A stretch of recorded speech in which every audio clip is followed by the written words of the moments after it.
Muy buenas a todos. Hoy estamos aquí en el grupo de Discord y tenemos a una invitada de excepción, a Ana Serrano. Ana Serrano, bueno, me imagino que muchos de vosotros ya la conozcáis.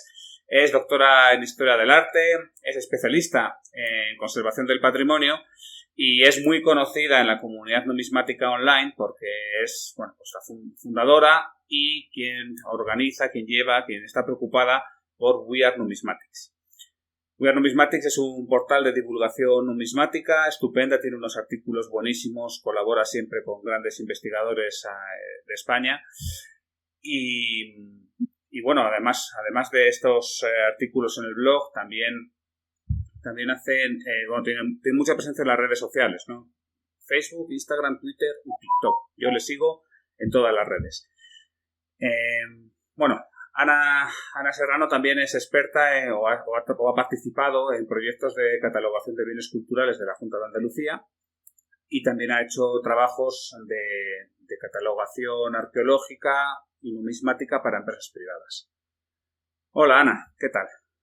Hola. Pues nada, yo estoy encantada de estar aquí con vosotros, encantada de que me hayas invitado. Yo también te sigo a ti en todas las redes sociales.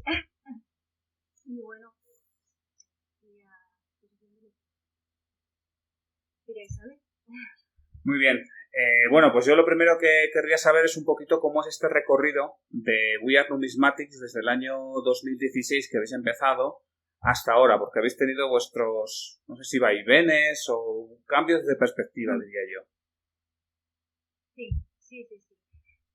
Bueno, pues We Are Numismatics empezó con el grupo de Facebook de We Are Numismatics, que lo fundó Tony Sendra, y yo entré un poquito después. Tony tenía muchas ganas de hacer un blog y yo ya llevaba un recorrido largo de presencia en las redes sociales, especialmente en Facebook con mi página de interpretación del patrimonio y bueno, en otros grupos de historia donde hay muchísimos seguidores, ¿no? Y a raíz de esa vinculación que tengo con la numismática desde hace ya tiempo, pues surgió la idea de hacer ese blog conjuntamente con Tony Sendra y empezamos con una plataforma gratuita que era Blogspot, pero aún era una idea muy difusa. Luego Tony se retiró del mundo de la numismática y se siguió con el blog de We Are Numismatics, dándole ya una forma más compleja. La verdad es que ahora We Are Numismatics pues ofrece muchísima información, como han estado diciendo, artículos, creo yo, que son interesantes. Desde luego, por ejemplo, los que escribo yo son los artículos que a mí me gustaría leer de numismática. Y bueno, aparte, pues también los contenidos de Imperatriz, la página del museo, y bueno, en general lo que tenemos en la página. ¿Y cómo es la relación? Porque, a ver, la diferencia entre We Are Numismatics y el blog numismático, yo diría que la diferencia fundamental es que el blog numismático es algo más bien personal, o sea, donde digamos que yo escribo todo, o el 98%, yo qué sé, siempre hay algún artículo invitado, pero no es lo normal. En cambio, We Are Numismatics tienes un elenco de colaboradores de primerísimo nivel que, bueno, pues que son los que escriben muchos de los artículos. Luego tú también escribes artículos también de muy alto nivel. ¿Cómo es esa coordinación con estos, no sé si llamarlos genios o maestros o cómo decir? Porque, bueno, aquí siempre hay una pequeña pugna de egos o lo que sea. Y además, tu mujer, que casi eres la única mujer que escribe en We Are Numismatics.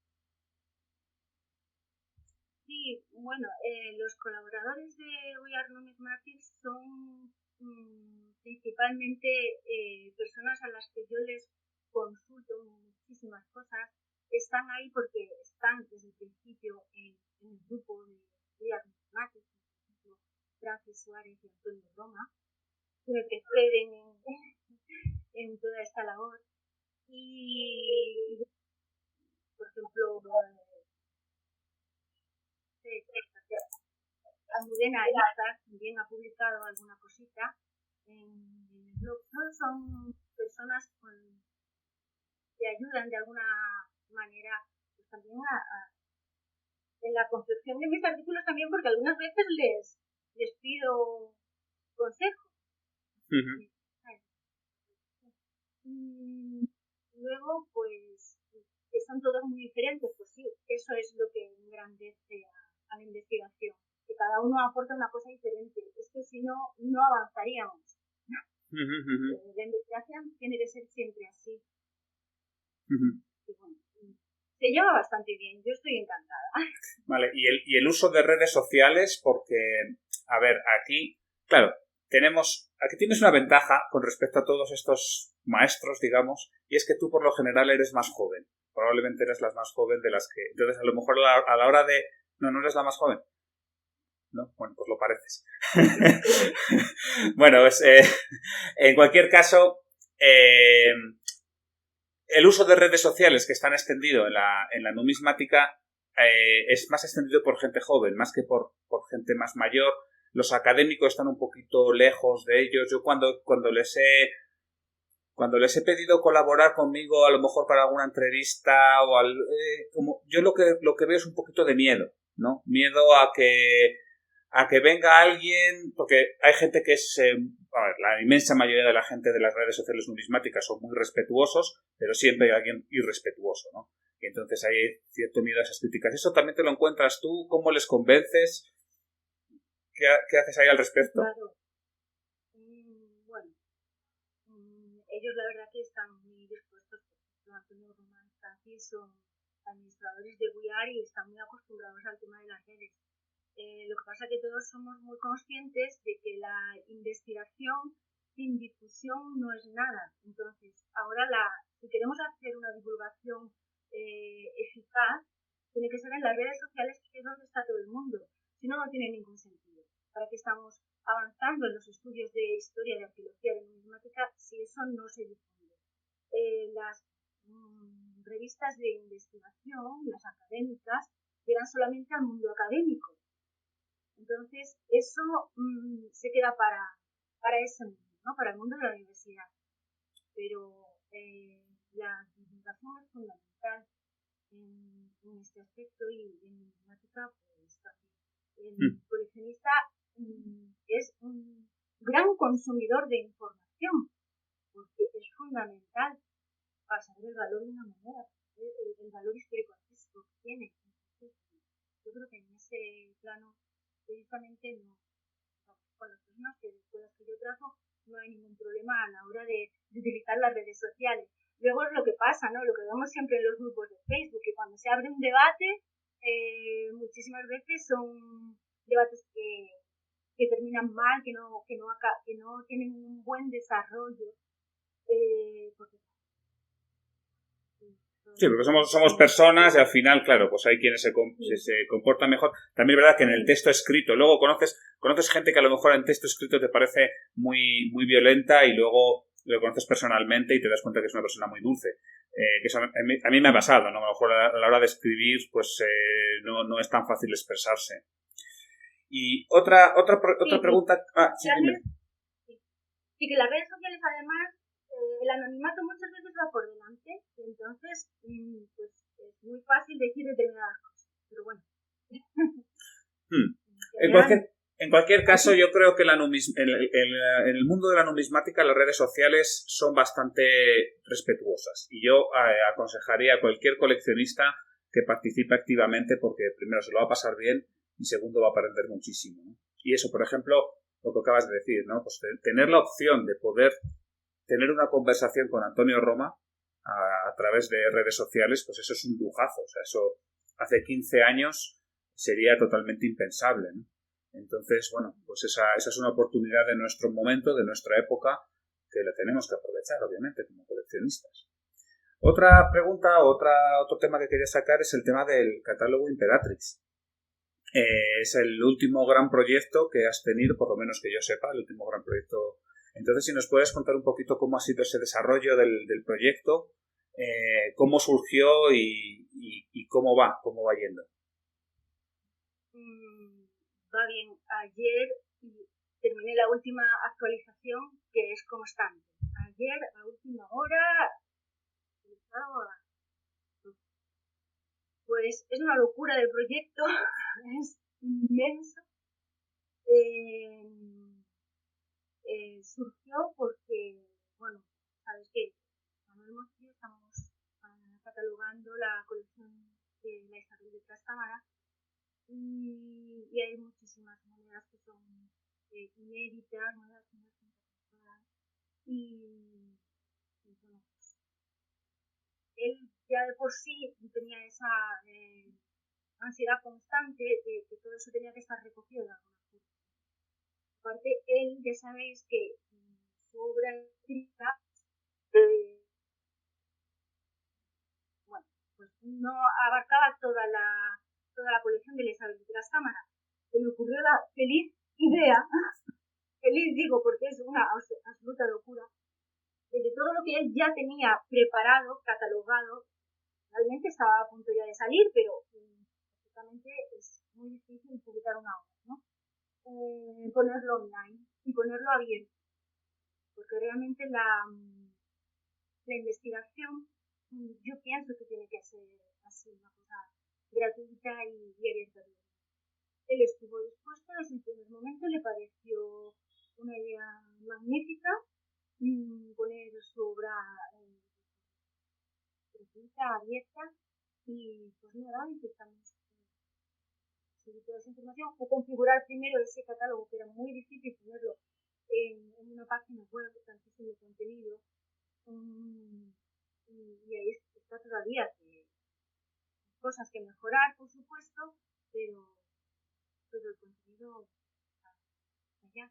Sí, yo creo que ese catálogo está llamado a ser la referencia en lo que es la catalogación de moneda medieval castellana. Vamos, sin ningún tipo de duda es un catálogo magnífico y además eso, con una actualización constante, lo cual le hace más. Claro, es uno de los problemas que siempre digo, y se lo comentaba yo también a Monzo una vez, el problema del papel. O sea, editas un libro, te ha costado un montón, o editas un catálogo y resulta que a los 2 años de haber editado ese catálogo ya tienes otras 8 monedas nuevas o otras variantes de leyendas o lo que sea, y ya es imposible que hagas una edición del libro cada año, ¿no? Entonces, online además, se puede actualizar. Sí, y además la limitación del número de volúmenes que sale publicado. Si editas 500, pues 500 personas lo tienen nada más. Entonces no está al alcance de todo el mundo. Y eso es el límite de todas las obras, de todos los catálogos. Por lo tanto, pues, para mí era fundamental que todo el mundo llegara a esa catalogación, que estuviera al alcance de todo el mundo. Sí, yo en ese aspecto hay que decir que España es un país donde hasta hace poco no, pero ahora ya estamos un poco en la vanguardia.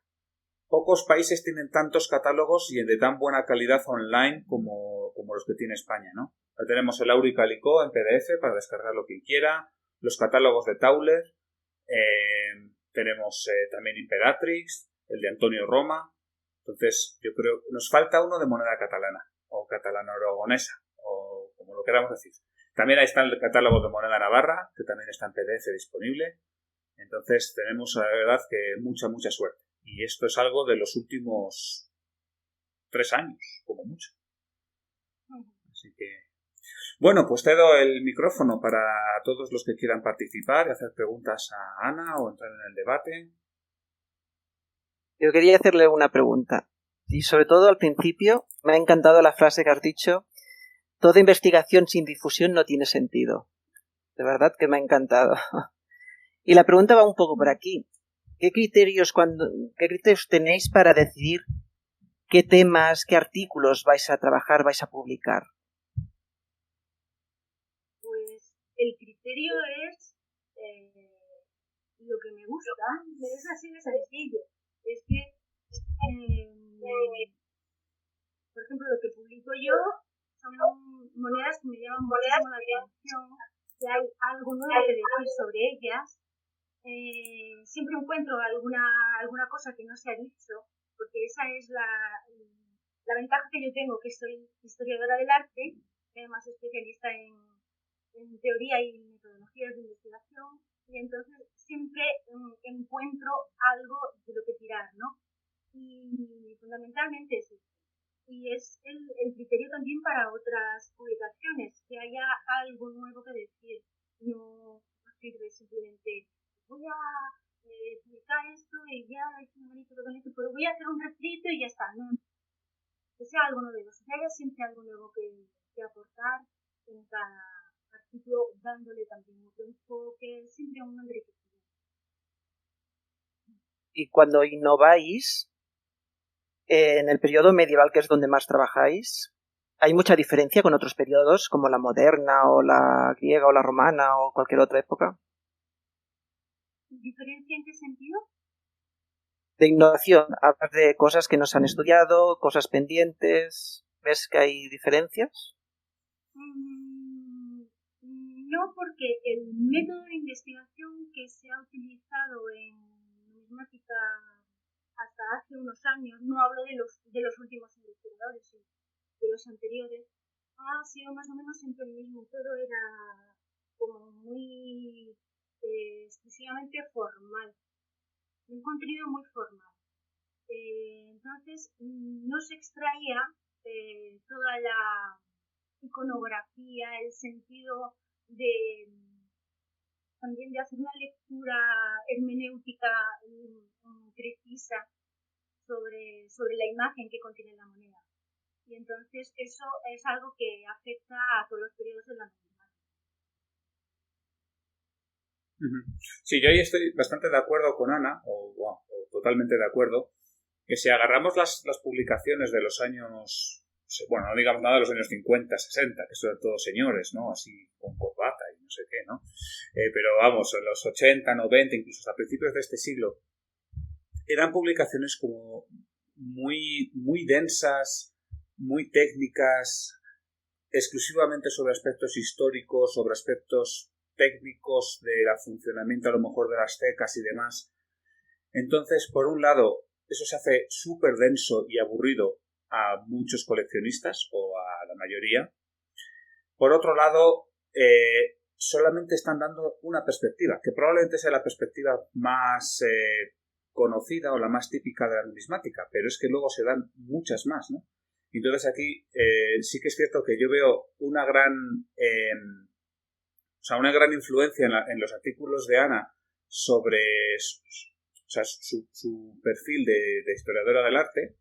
También encuentro esta misma idea en los artículos de Antonio Roma, ¿no? Por ejemplo, que trabaja mucho el tema de la iconografía románica.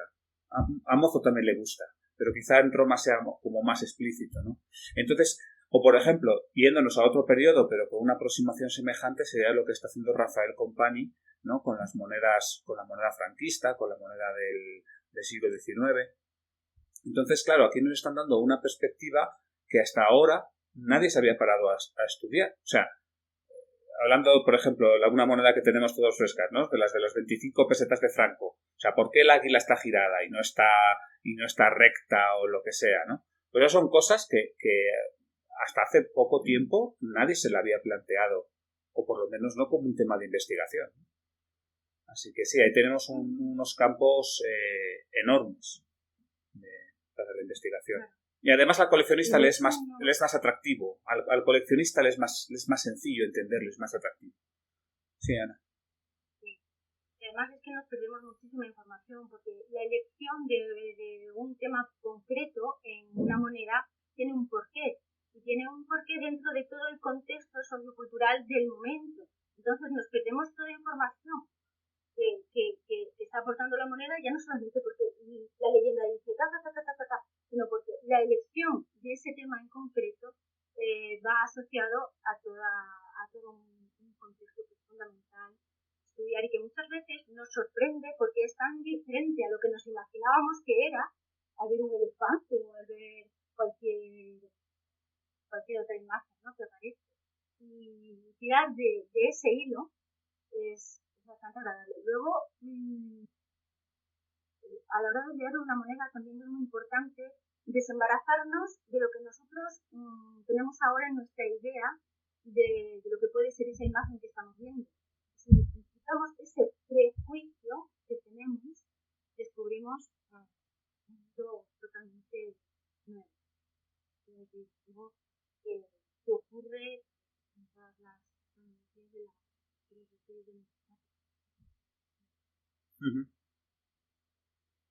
¿cómo es el abordar de golpe el catálogo Imperatrix? O sea, la labor que se os presenta de una manera tan abrumadora, entiendo, porque os encontráis con muchos vacíos, os encontráis con una cantidad de monedas muy amplia. Entiendo, desconozco dónde vives, pero que entiendo que los viajes a lo mejor ¿cómo os habéis organizado para acercaros a la colección o incluso para dividiros el trabajo o llevar una misma línea, o sea, ¿cómo habéis organizado el proyecto? Porque me parece un proyecto de una magnitud impresionante para abordarla a 2 personas y para gestionarla, sobre todo. Aparte que tiene que tener unas alegrías tremendas cada vez que te encuentras algo como el famoso artículo Imperatrix y te empiezas a encontrar esos momentos, pero ¿cómo habéis conseguido abordar el trabajo? Bueno, yo vivo en Córdoba. Manuel Mozo vive en Madrid, afortunadamente ahora con las videollamadas es fácil coordinarnos, pero sí que es cierto que había que poner sobre la mesa unas directrices, unas líneas comunes de trabajo, porque si no hubiera sido imposible. Eso es complicado, pues, tanto para mí como para Manuel Mozo, porque él su obra, la enciclopedia, la había hecho él solo. Yo también había trabajado por mi cuenta con otras cosas, entonces ahora poner en común un método de trabajo era difícil. Lo primero, pues, seguir una única línea y tener unos criterios terminológicos unificados. Eso ha sido muy complicado y todavía está en proceso de revisión continua, porque de vez en cuando hay veces que leo algo y digo, esto lo tengo que cambiar y el criterio es este y o sea, que está en revisión. Es que es cierto que hemos tenido que hablar mucho para llevar esas líneas de forma compaginada, pero ya la verdad que está toda la información muy organizada. Tenemos que ser muy organizados. ¿Cómo es el momento? Bueno, yo voy a decir que yo ahí os recomendaría encarecidamente que publiquéis la metodología del catálogo. O sea, la metodología de elaboración. Primero, para darle una mayor rigurosidad al catálogo, que creo que no hay ni un solo catálogo en España que lo haya hecho. Y después, para que sea una guía para poder desarrollar futuros catálogos. O sea, que sea una contribución metodológica. Que yo creo que hace falta. O sea, ¿qué se entiende por tipo? ¿Qué se entiende por variante? ¿Bajo qué criterios consideramos que esto pertenece tal? ¿Qué pasa si no podemos catalogar la moneda en un reinado concreto? ¿Cómo? O sea, ese tipo de preguntas, cada autor lo hace de una manera y además no dicen cómo lo hacen. No dicen qué criterios siguen. Con lo cual, muchas veces cuando ves un catálogo, pues a mí me vienen por lo menos muchas preguntas. Sí, bueno, esto es como las investigaciones. Hay numerosas metodologías y cada uno emplea una. Entonces, bueno, pues sí, podríamos... Lo vamos a pensar. Vale. Pero bueno, primero acabamos el catálogo, luego vamos con lo siguiente. ¿Cuántos queda aproximadamente? ¿Cómo? ¿Cuántos queda aproximadamente? Ahora mismo está prácticamente completo. Sí. Bueno, todavía hay algo que completar de Enrique IV, algunos tipos, pero lo que es la moneda castellano-leonesa está terminado, lo terminado que puede estar, porque esto es una entrada constante. O sea, todos los días hay en los formularios gente que tengo esta moneda y la he buscado y parece que es una variante. Y entonces, pues mirando, bueno, pues parece que sí, que es una variante. Pero el volumen inicial está fotografiado y está catalogado más o menos. O sea, el volumen inicial de trabajo por el que empezasteis ya lo tenéis más o menos liquidado, ¿no? Sí.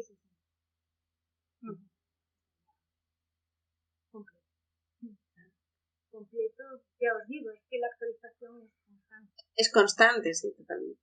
¿Y de cuántas la última actualización? ¿Y de cuántas entradas monedas estamos hablando que tiene el catálogo? Pues eso también me lo he preguntado yo a mí misma, no sé, no las he contado, no las he mandado, no tengo ni idea. Tendré que mirar. Sí, porque me he preguntado yo también. Como curiosidad, os digo que el otro día conté cuántas monedas había descritas en el catálogo de Euro y Calicó. 17.780, me parece. Entonces, sí. Entonces y claro, la parte medieval, a lo mejor hay menos tipos de monedas, pero es que variantes hay una auténtica barbaridad. Entonces...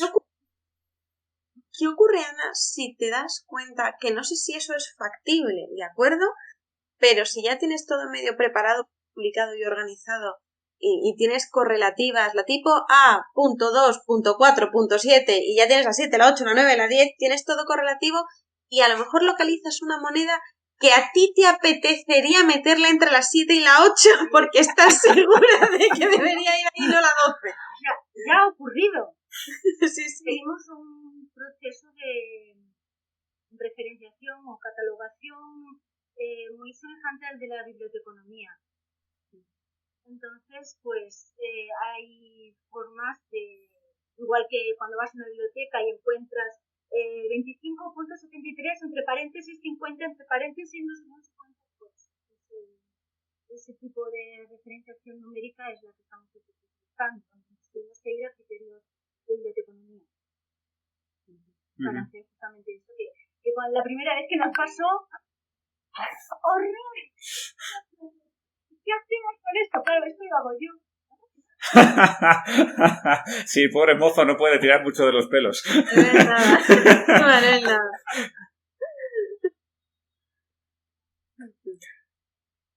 Bien, y luego, Ana, también veo que escribes mucho sobre la moneda del siglo I y II, la moneda romana. Yo creo que ese es el periodo que más te llama la atención de la época clásica.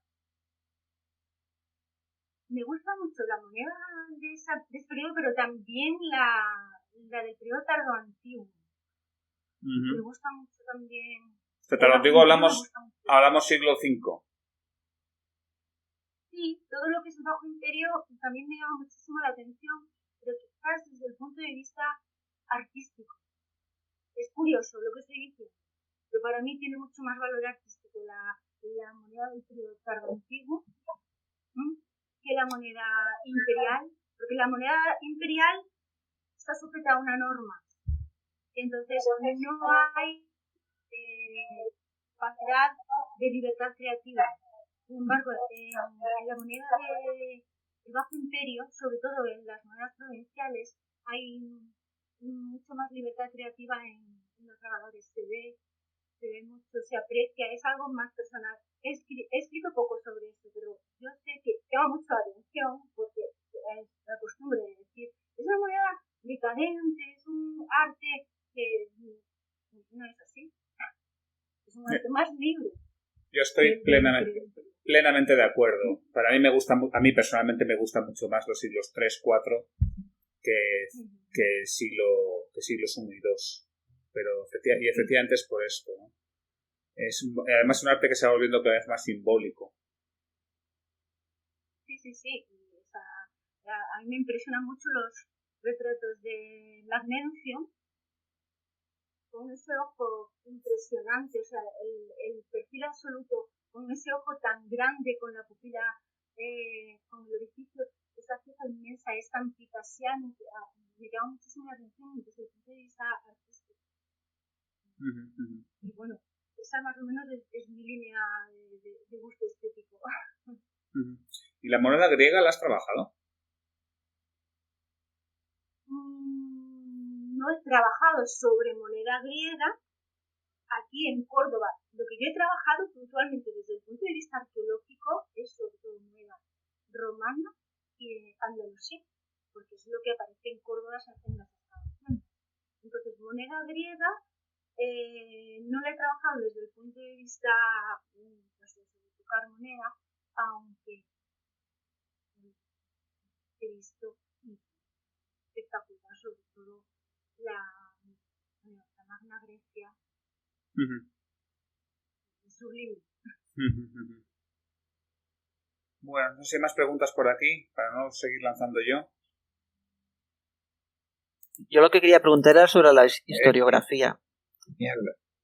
Antes hemos hablado que hay una gran diferencia entre lo que se publicaba en los años 70, 80 y 60, que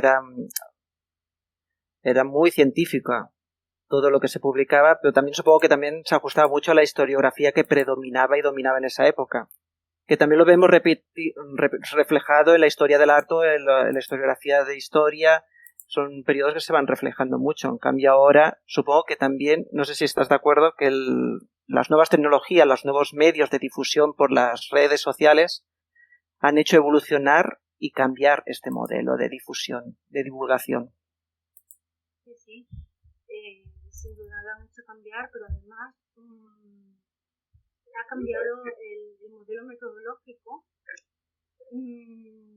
Hay que quitarse siempre el principio de autoridad y analizar todos los prejuicios historiográficos que nos preceden para poder seguir avanzando. Sino que es cierto que hay una tradición tanto en historiografía de historia como numismática como historia del arte, pero para poder avanzar hay que romper esos prejuicios, analizar todas las fuentes historiográficas anteriores y bueno, pues tenerlas en cuenta, por supuesto, pero superando que nos vamos a hablar.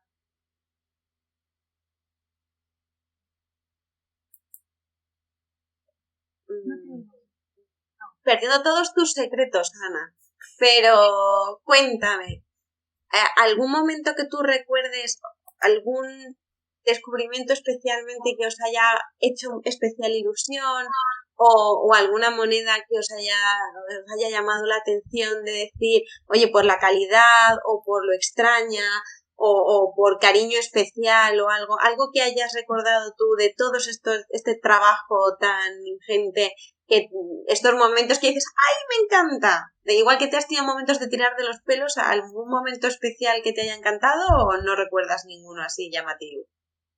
¿Te refieres al trabajo de la Isabel de Trastámara?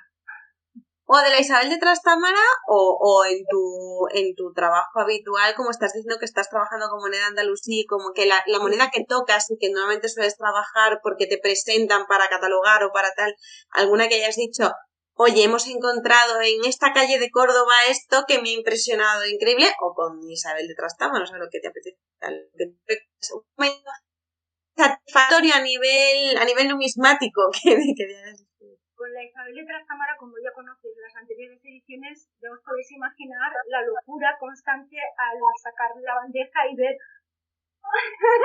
¿qué es esto? Bueno, magníficas, es impresionante, no voy a puntualizar ninguna, pero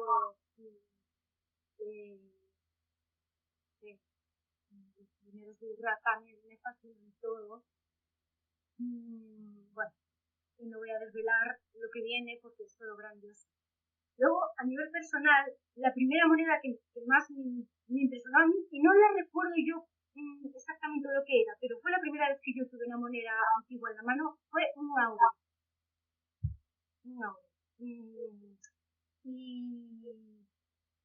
fue lo que a mí me despertó el amor por la moneda, la pasión por la moneda. Fue un coleccionista, un amigo de la familia, me la enseñó y yo me quedé. A partir de ahí ya fue intentar saber más. Pues 18. Con 18, sí. Y luego, pues, a nivel profesional, aquí en el Templo Romano de Córdoba, bueno, esto no está publicado aún, pero sí que han aparecido monedas interesantes. Y yo particularmente recuerdo una en una excavación, era un dupondio de Julia Traducta, que estaba en un perfil y estaba para que lo encontrara yo, porque la verdad es que aquello fue rarísimo. Estaba en el corte de un perfil y me quedé mirando y ¿esto qué es? ¿Y esto qué es? Y ahí estaban los arqueólogos alrededor y yo ahí y lo saqué y digo, pues toma ya, pero así un dupondio de Julia Traducta, que me hizo muchísimo. sacarlo directamente de su contexto, porque eso es otra historia diferente, claro. Una cosa es tener un montón de ruedas en una bandeja y otra cosa es encontrar en una excavación arqueológica, que tú ya la estás investigando y todo eso, de repente encontrar una moneda. Siempre es una fiesta, ¿eh? Cuando aparece una moneda en una excavación es una fiesta, porque claro, se manejan tanto volumen de tierra. Estoy hablando de las excavaciones privadas, son de urgencia, sí. Entonces, pues, no es igual que una excavación arqueológica institucional que se hace todo con más espacio, con el cuidado de la tierra. En las excavaciones de urgencia no se hace así, se va muchísimo más rápido. Entonces, cuando aparece una moneda, se da muchísimo valor, porque te está atando esa estratigrafía en concreto, te está aportando muchísimo información. Y de momento, pues, bueno. Aquí quisiera hacer dos preguntas. Entiendo que las excavaciones de urgencia son estas que ocurren cuando se hace una obra, por ejemplo, y entonces hay que, claro, en Córdoba pues picas 2 metros y seguro que aparecen cosas, ¿no? Pues es una ciudad con tantísima historia. Entonces entiendo que eso es a lo que te refieres como excavación de urgencia, ¿verdad? Sí, se llama excavación de urgencia, pero no es de urgencia porque está planificada. En una ciudad como Córdoba, que tiene 4 títulos de Patrimonio de la Humanidad, es la única ciudad del mundo que tiene 4 títulos de la UNESCO, no se puede hacer un agujerito sin tener antes el permiso de excavación. Se llama excavación de urgencia, pero no es de urgencia, está planificada. Ya. ¿Y eso se financia de manera privada? Eso lo financia el constructor de la... O sea, el que quiera montar un edificio en Córdoba tiene que financiar... El propietario. Claro. El propietario. Ya. Claro, a él le interesa que eso se haga lo más rápido posible, entiendo yo, claro. Sí. Luego ya llegará el inspector de cultura diciendo si se amplía o no se amplía la excavación, dependiendo de la importancia que tenga los hallazgos. Si no son de gran envergadura, pues se piensa si se observan in situ o se asestan. O si se prolonga la excavación y se hacen más catas. Y la otra... perdón. Jorge. Perdón. No, Jorge. No, sí, al hilo de lo que estabas comentando, me llama mucho la atención el tema de las excavaciones. Más o menos, ¿con qué asiduidad suelen aparecer monedas? Allí en Córdoba, por ejemplo. ¿Es habitual o es complicado? No sé. En una excavación siempre aparecen monedas. Siempre. No sé cómo decirte asiduidad. Salen muchas, ¿no? Sí. O sea que claro, el terreno pues está muy mal de estado de conservación. O sea, también forma parte de mi trabajo limpiar, prepararlas para que se puedan identificar y bueno, quedar medio condiciones antes de entregarlas a la Fundación de Córdoba. La otra cuestión es que siempre se dice que, claro, las monedas siempre les gustan mucho a los arqueólogos, aunque sea la moneda más sencilla y más barata que podamos encontrar, siempre es una enorme suerte porque, claro, como has dicho, te permiten datar, ¿no? un estrato. O sea, entendemos que... a ver, yo nunca he participado en una excavación arqueológica, pero bueno, me imagino que lo que sea es que, digamos, hay una capa de tierra de X no sé cuánto de profundidad, entonces si ahí aparece una moneda, tú dices, bueno, vale, esta profundidad,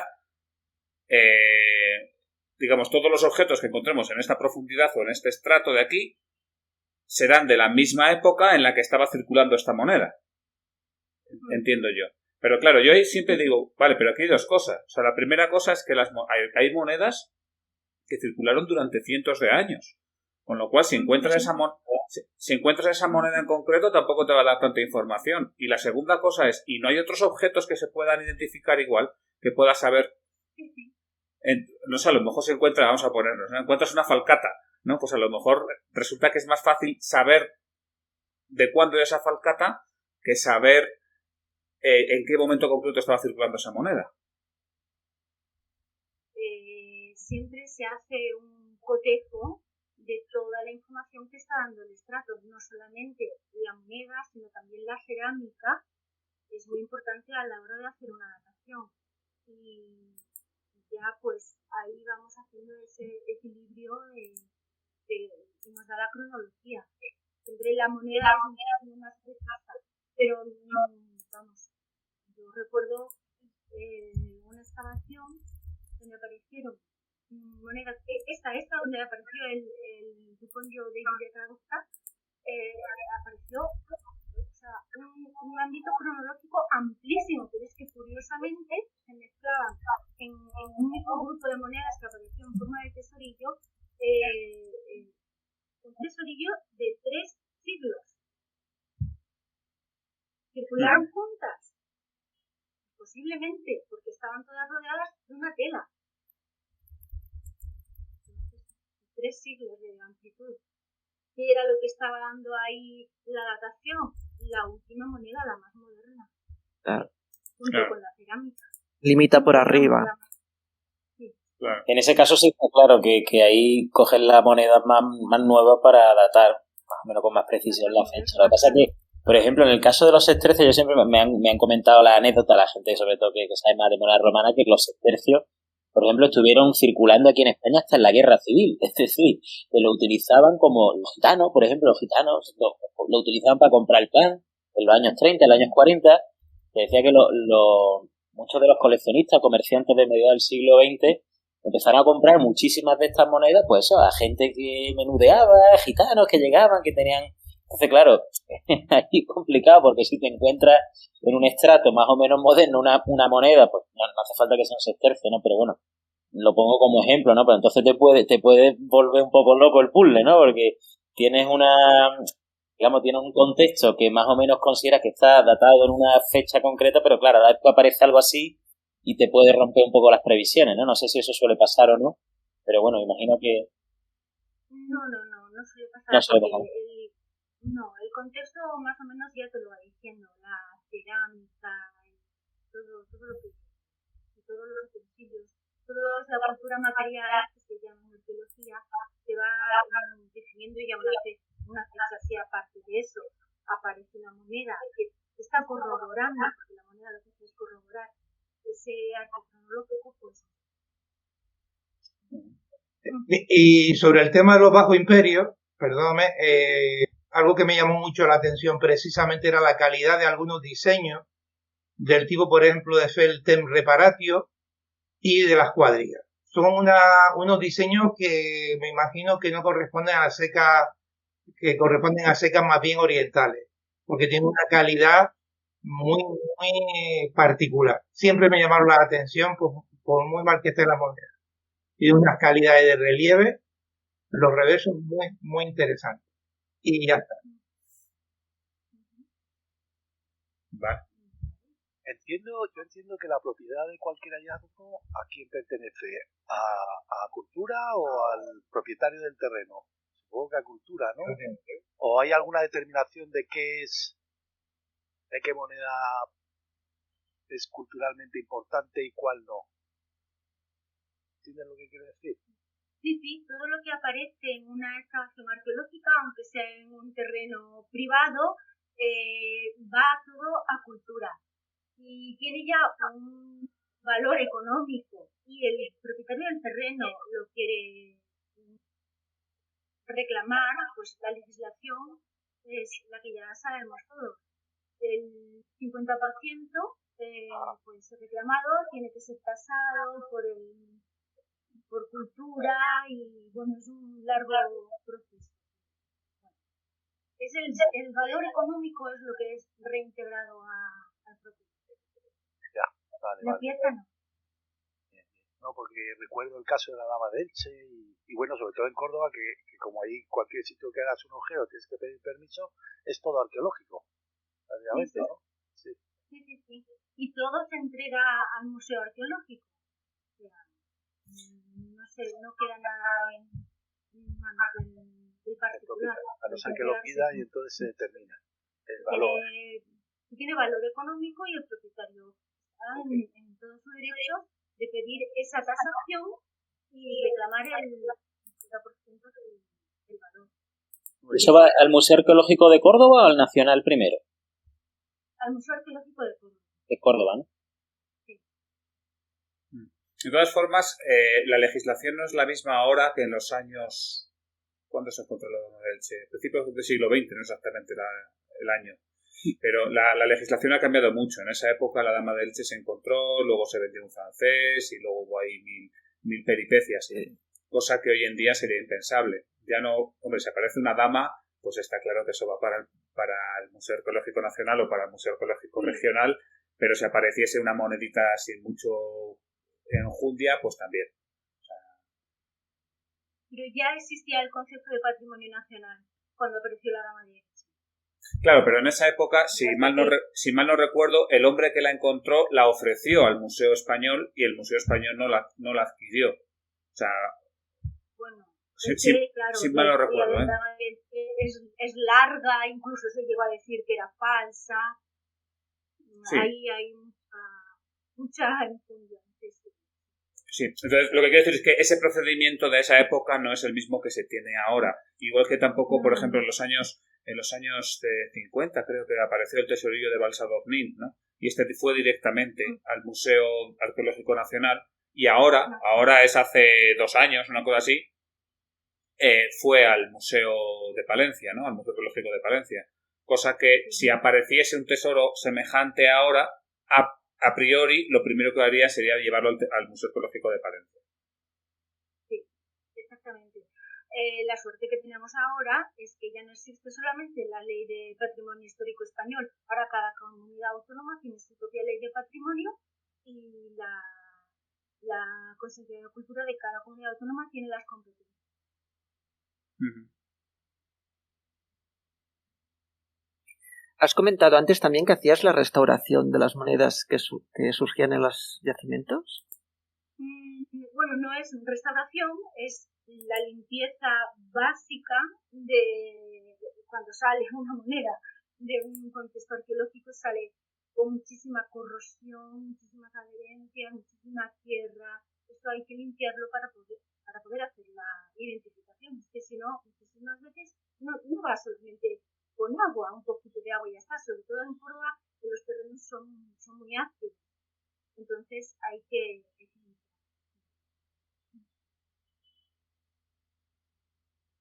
es complicado. Pero me gusta mucho, el tema de la limpieza me gusta mucho. Por aquí también hay varios que les gusta limpiar. Sí, es que es relajante. Es relajante. El ratito que estás limpiando además vas descubriendo lo que es y la verdad es que bueno. Intuyo que es muy diferente cuando aparece una moneda de cobre o bronce que una que sea de plata o oro. El estado de conservación es muy, muy diferente. El oro siempre sale limpio. Eso es algo que yo nunca he encontrado una moneda de oro en una excavación arqueológica. Compañeros míos sí. Y bueno, claro, cada metal necesita un tipo de tratamiento diferente y también cada tipo de corrosión, cada tipo de corrosión. Aquí una pregunta que, bueno, a lo mejor no me quiero meter en un terreno demasiado pantanoso, pero sí un poquito. Vale, está el tema de los piteros, ¿no? La gente que utiliza los detectores de metales, yo, siempre y cuando cumplan la ley, estoy totalmente de acuerdo con ellos, pero luego están los que se meten en una excavación arqueológica y la revientan. Entonces, me imagino que, bueno, si nos puedes hacer un comentario sobre si eso realmente hace demasiado daño a lo que sabemos sobre esas excavaciones arqueológicas, pero la otra pregunta que es que estos piteros, que generalmente suelen ser delincuentes los que dicen ese tipo de argumentos, es que realmente los arqueólogos son los grandes ladrones, se meten todo al bolsillo, expolian ellos mismos todo y toda la historia, ¿no? Entonces, tú en tu experiencia ¿has visto que haya, digamos, negligencias de este tipo en la profesión? Porque obviamente habrá algún caso, o sea, es obvio que dentro de todos los arqueólogos que hay en el mundo seguro que hay alguno que no sigue un procedimiento ético, pero ¿hasta qué punto consideras que eso puede ser algo más o menos generalizado o o es algo muy, no sé, o sea, ¿hasta qué punto es frecuente? Bueno, en todas las profesiones hay siempre alguien que no actúa como debe. Yo no lo he visto nunca. Se ve que los piteros tienen mucho conocimiento de esto, porque es lo que dicen siempre, conocerán arqueólogos así porque es el argumento que imponen. Yo no lo he visto nunca, la verdad. A mí, o sea, mi colaboración con empresas de arqueología es precisamente que me llegan monedas, yo las limpio, las identifico y las entrego al museo. Es lo que yo puedo decir. En el otro lado, el daño que hacen algunos detectoristas, no voy a empezar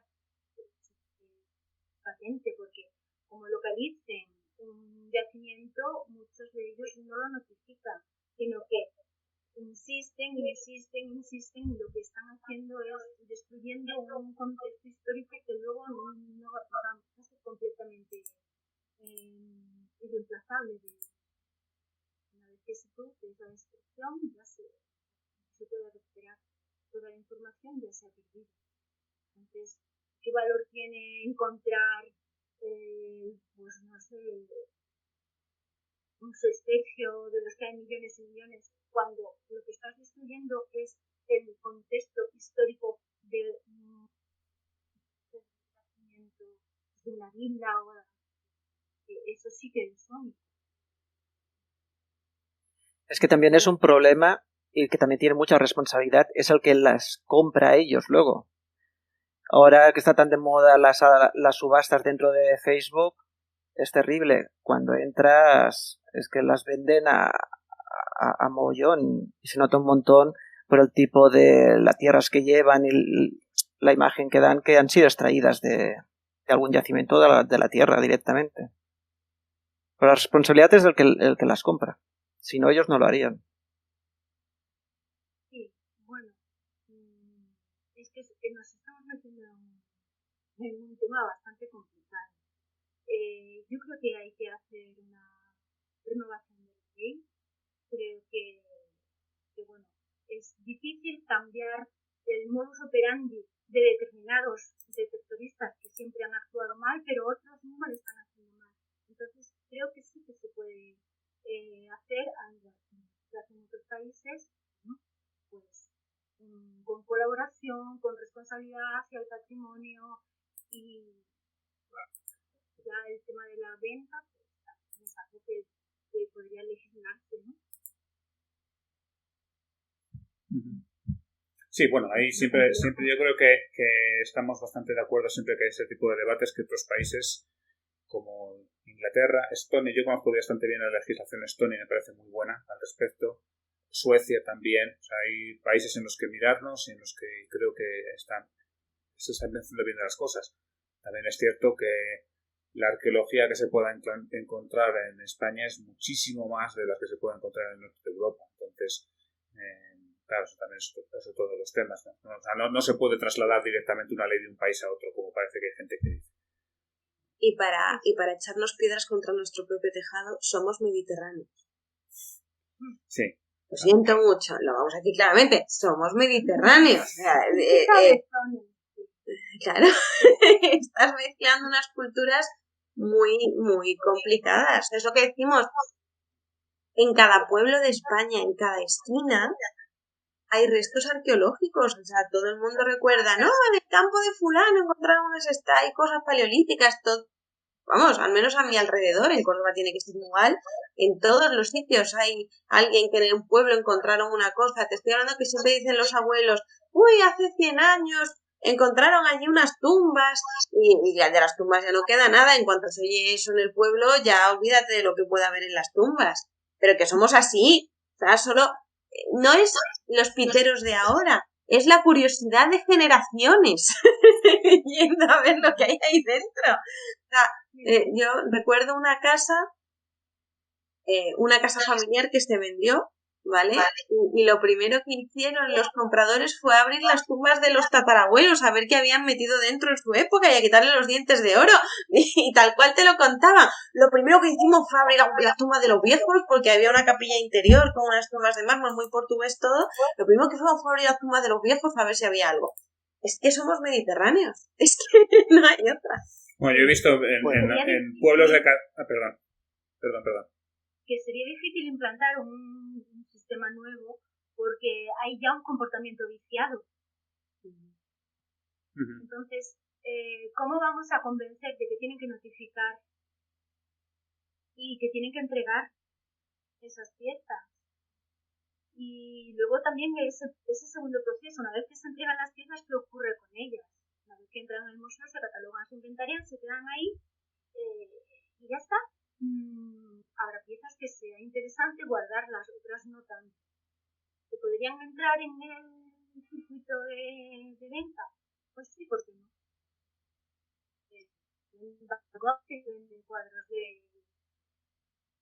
fundamentales en la historia del arte y en la arqueología, porque no se pueden vender tantas monedas.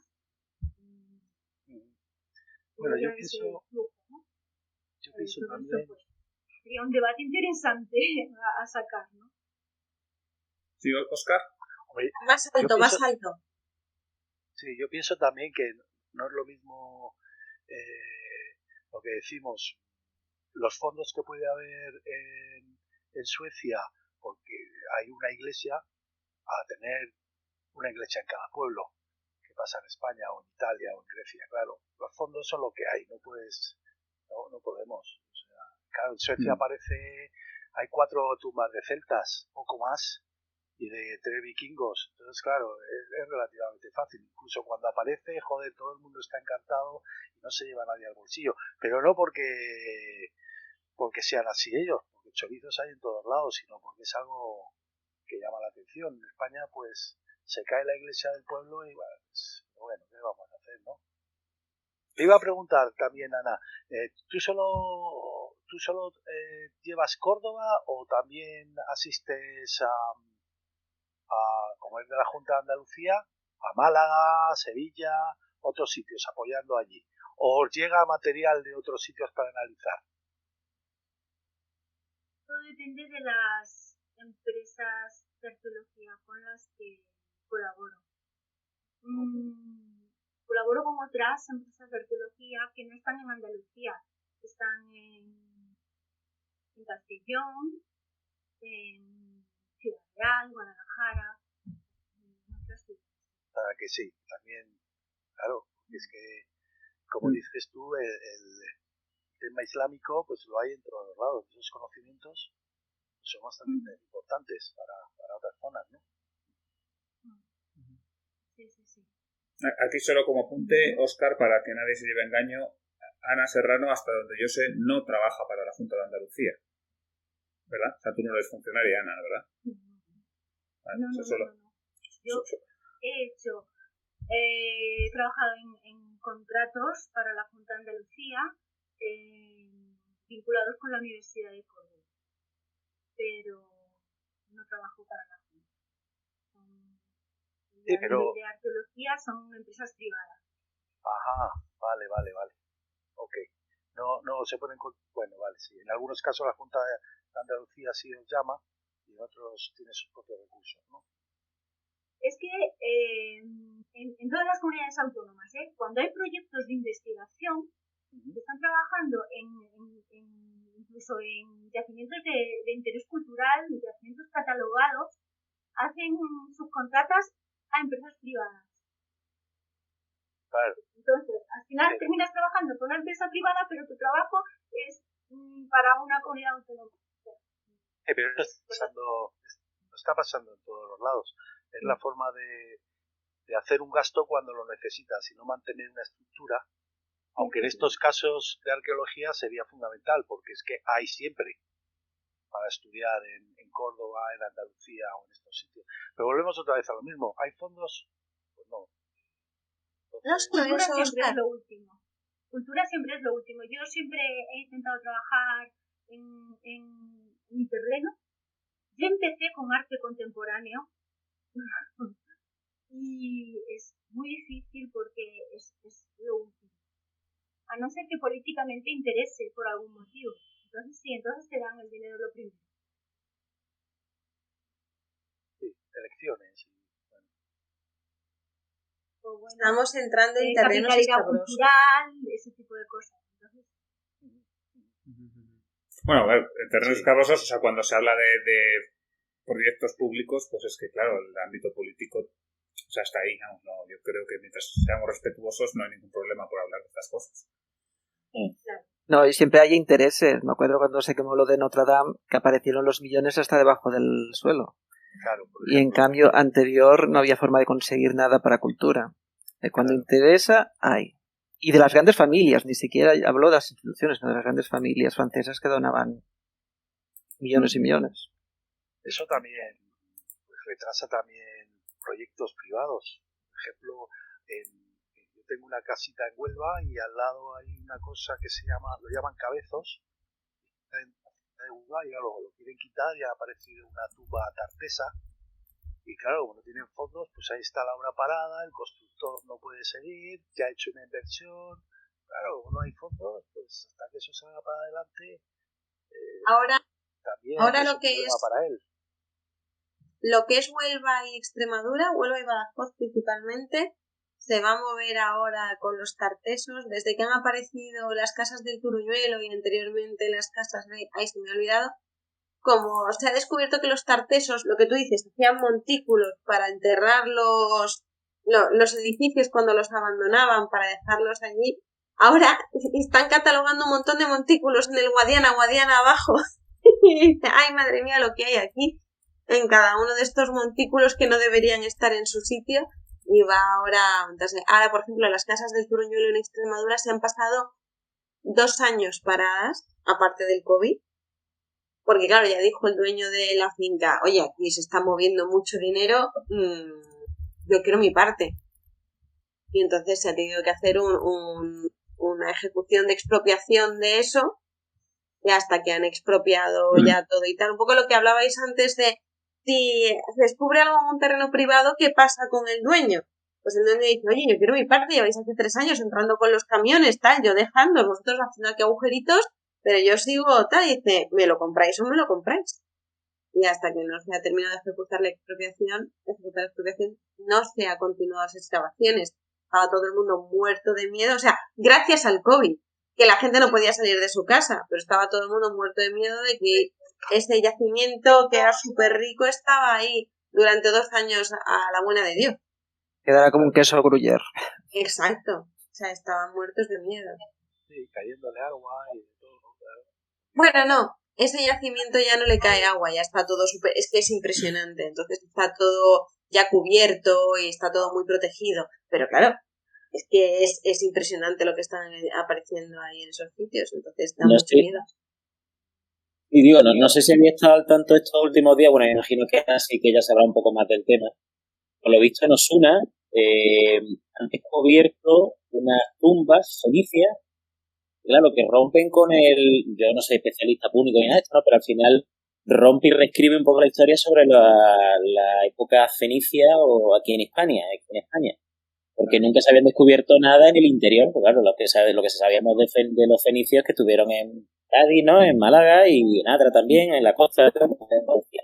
No sé si en algún otro sitio más, ¿no? Pero claro, pero nunca en el interior. Entonces, pues claro, ahora eso, digamos como que está un poco rompiendo todos los esquemas, todo lo que se había escrito hasta ahora, y empezamos a abrir una puerta enorme de investigación. Me imagino que Ana, tú estarás al tanto de lo que se ha descubierto allí, bueno, y de lo que quedará, ¿no? Supongo. lo publiqué hace un par de días en Interpretación del Patrimonio. Está bien. Bueno, pues si me lo puedes hacer o lo puedes enviar aquí, lo que tengas publicado, no sé si se puede ver todavía, ¿no?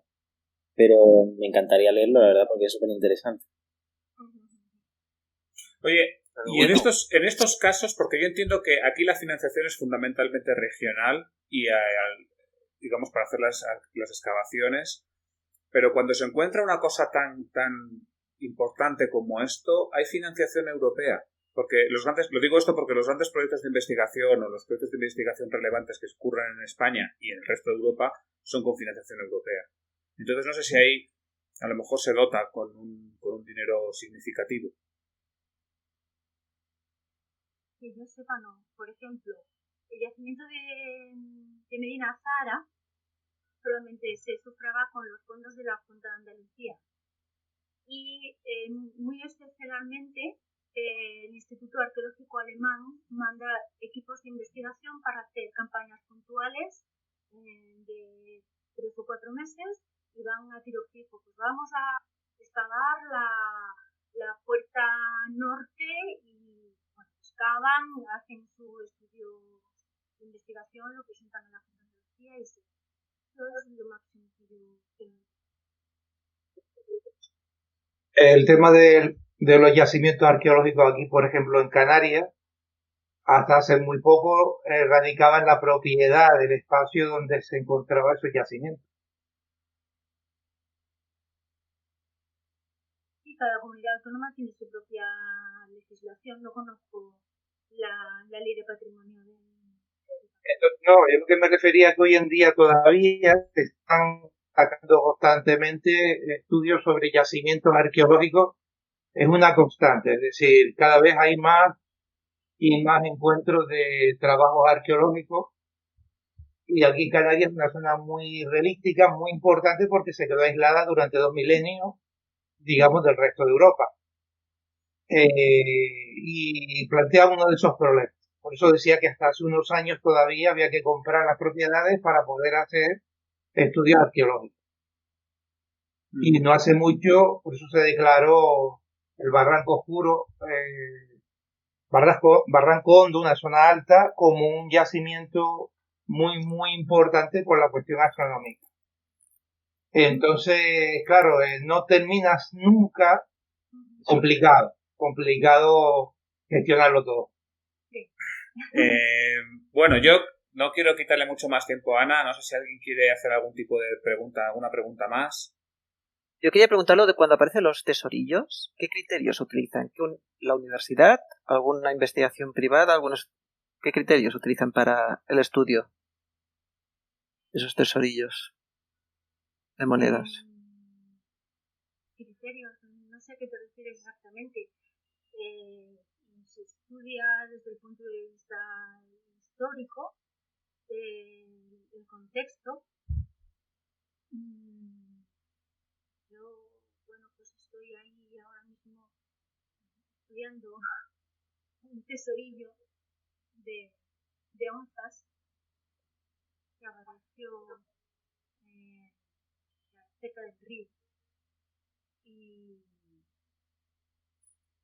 es eso, de estudiar el contexto. Me refiero a que se adjudica a una universidad o a un museo arqueológico. Es el equipo de arqueólogos los que tienen que hacer el estudio. Siempre. Sí, pero, o sea, se encuentra el tesorillo y entonces se notifica, entendemos que se notifica a Cultura o en este caso a la Junta de Andalucía. Ese tesorillo iría a un museo o de entrada antes de que lo estudie nadie, porque a alguien hay que asignarle el estudio. El estudio siempre lo tiene que hacer el equipo de arqueólogos que lo ha encontrado, porque tienen que entregar un informe arqueológico sobre el hallazgo. Luego ya después de entregado ese estudio, una vez que ya está dentro del museo, está ya a disposición de cualquiera que quiera investigar. Y si es una persona que lo ha encontrado, o sea, voy yo por el campo, me doy una patada a una piedra y me encuentro ahí un tesoro de onzas, ¿no? Entonces, como soy buena persona, me lo llevo a Cultura o al ayuntamiento y lo entrego. Tú llamas por teléfono a Seprona, vienen. Eso es. Y lo sacan ellos, no lo sacas tú. Ah, vale, bien. Entonces lo sacan. Vale, bueno, mira, pues ya lo había hecho Hemos mal. empezado mal. Entonces, bien, soy buena persona pero un poco tonto. Yo lo dejo ahí, soy buena, ahora soy buena persona y... Los arqueólogos lo estudian. Ah, vale. O sea, entonces, el y SEPRONA... Y entregan el informe. Entonces... Pero tú además eres numismático y quieres estudiarlo tú. Pero espera, antes de esto, entonces, el SEPRONA entiendo yo que custodiaría el lugar, o sea, claro, obviamente para que no venga nadie a robarlo, y entonces se notificaría a la Junta y la Junta mandaría un equipo de arqueólogos para que fuesen quienes extraigan, ahora lo digo bien, el tesoro. Es eso, ¿no? Vale. O incluso llaman a alguien de urgencia para que lo extraiga, porque no pretenden que haya una patrulla de la Guardia Civil durante 4 o 5 días hasta que llega el martes y el funcionario de turno se le ocurre mandar a alguien para allá. Así que lo más probable es que llamasen al Museo Arqueológico de la localidad, o sea, el Seprona tiene sus propios protocolos. En Badajoz llaman al Museo Arqueológico, el director del Museo Arqueológico, que tiene las atribuciones que tenga, va, extrae de urgencia y lo depositan en el Museo Arqueológico. Y luego ya que el Seprona se apañe o que llamen a quien tengan que llamar. Pero vamos, ya tienes que encontrarte una estela romana y se queda el Seprona allí para que no se la lleven, que como te encuentres un tesorillo, el director del Museo Arqueológico se presenta por la noche o donde sea y se recoge. Porque no puedes dejar un tesorillo, ni se va a quedar la patrulla toda la noche ahí sentada, ¿vale? Entonces, normalmente, luego se toman unas cervezas para agradecerle que venga a las 9 de la noche a recoger un tesorillo, pero eso sí que son recogidas de urgencia. Porque en ese caso, en esas excavaciones de urgencia, que aquí se hacen también, el problema es que aquí todo está en piedra. Y entonces te puedes encontrar yacimientos arqueológicos muy particulares, cazoletas donde se hacían rituales relacionados con el agua, las cuevas, y lo más que pueden hacer es tapiar aquellas donde hay pinturas o historias de estas, ¿no? Pero aquí está todo lleno de excavaciones, es muy complicado tapiarlas todas. Entonces hacen lo que pueden, la más importante, ¿no? Pero es distinto, complicado. pero eso no se lo van a llevar. No, o sea, el problema es claro que, se lo que llevan, Pepe sí, iba cazando, que Pepe sí se lo llevan, pero no es tan goloso como Pepe va cazando, es encantador, ha encontrado una bolsa de monedas, pero ahora se va al bar y lo primero que va a hacer es decírselo a medio pueblo. O sea, es distinto, nadie llega y dice, me he encontrado una cosa muy rara que parece una cazoleta, pero no sé qué es, pero tiene buena pinta. ¡Qué curioso! Vamos a ir mañana. Pero nadie va de noche a ver la cazoleta. Y venían con pala y se metían en yacimientos arqueológicos a pala pegada y se llevaban o rompían trozos donde se suponía que había pintura rupestre y se la llevaban. Es decir, yo no sé quién es el comprador de semejante historia, pero evidentemente más de una moneda romana, también depende de la época. O sea, es eso. Es que aquí levantas una piedra y aparece algo. O sea, mi madre cuenta, hay una villa romana aquí al lado y cuando eran pequeños iban de excursión a pasar la tarde a la villa romana y escarbar a ver qué encontraban. Te estoy hablando de los años 50, 60. Los niños. Obviamente nadie llegaba a nada porque todo está a 30, 40 centímetros o a lo que esté. Pero los niños se divertían excavando ahí, ¿sabes? Y luego ya 100 años después todavía sigue vallada la villa romana sin que nadie haya todavía encontrado dinero para excavarla. ¿Motivo? Porque seguramente no será muy importante. Como no será muy importante, nunca hay fondos para llegar a excavar eso. Pero eso sí, lleva ya siglos y siglos ahí puesta y nadie hace nada. O sea, que si es un tesorillo de monedas de oro, tú no te preocupes, que el director del Museo Arqueológico va y se las lleva.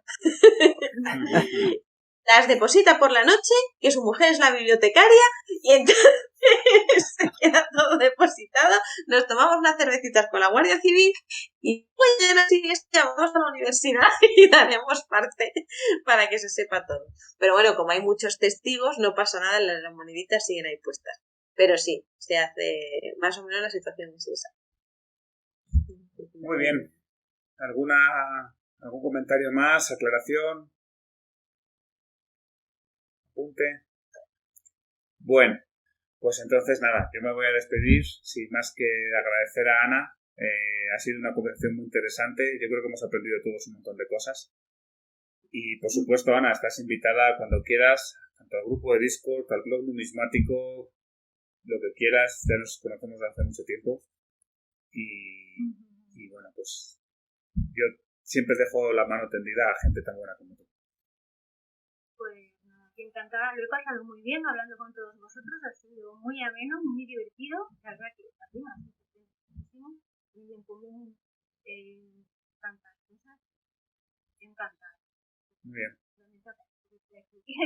Pues nada, hasta luego.